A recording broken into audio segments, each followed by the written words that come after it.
Here, in the past 30 years, the extent of the ice in summer has been reduced by 40%. This sudden warming, most likely a consequence of human activity, is having a profound impact on its wildlife. Walruses are among those that are seriously affected.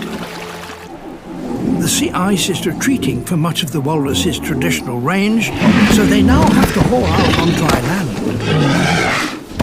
But a herd of hundreds of quarrelsome mothers, some weighing almost a ton, is not an ideal nursery. Polar bears. A full-grown male walrus is gigantic, too big for even a polar bear to tackle. So the bear is looking for a walrus baby. The scent of the bear spreads alarm through the colony. The walruses retreat into the sea. The bear knows it won't be able to catch them there, but she too has young ones to feed.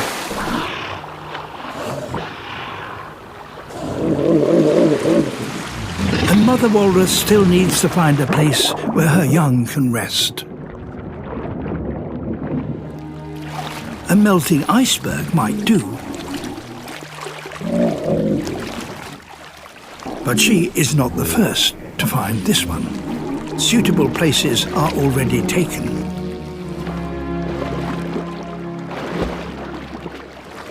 Other mothers don't want to share. The desperate mother has no choice but to barge her way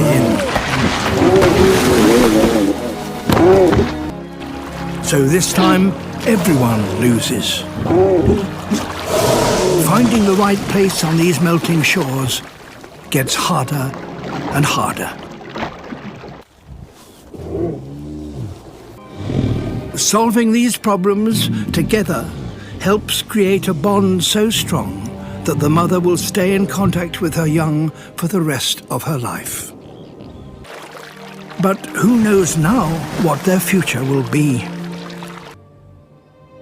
As we understand more about the complexity of the lives of sea creatures, so we begin to appreciate the fragility of their home, our blue planet.